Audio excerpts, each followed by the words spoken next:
বর্ষার এই ওয়েদারে সন্ধ্যেবেলা যদি একটু গরম গরম চপ আর মুড়ি হয় তাহলে সন্ধ্যেটা বেশ ভালোই জমে যায়।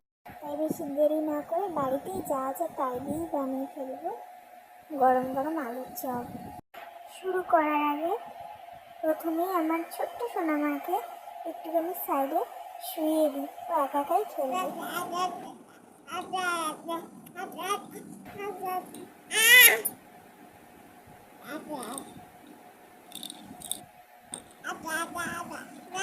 চপ বানানোর জন্য নিয়ে নেব সেদ্ধ করা আলু, কাঁচা বাদাম, পেঁয়াজ কুচি, আদা রসুন আর টমেটো।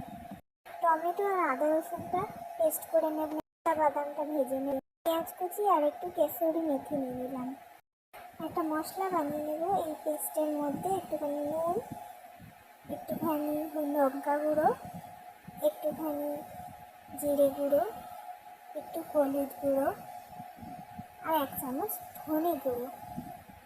সবার শেষে একটুখানি জল দিয়ে মশলাটা ভালো করে মাখিয়ে নেব।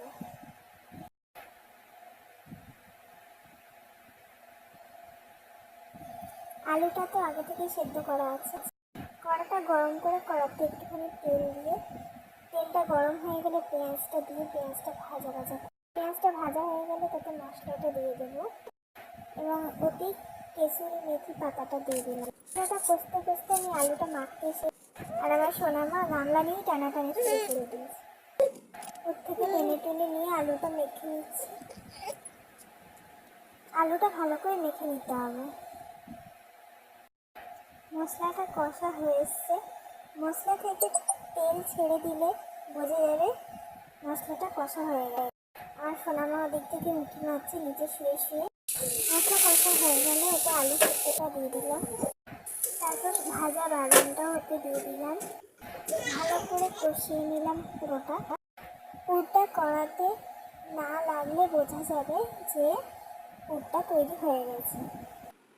পুরটা নামিয়ে সাইডে রেখে দিলাম। এবারে ব্যাটারটা তৈরি করব।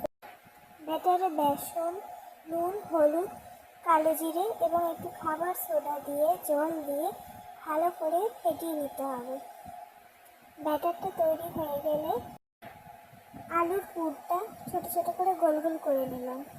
তারপরে পেপারের মধ্যে চেপে চেপে চপের মতো করে সেট করে নিলাম। কি সুন্দরভাবে দেখুন উঠে গেল, পেপারে লাগলোও না। এরপর একটা একটা করে চপগুলো ভেজে নিলাম। আমার তৈরি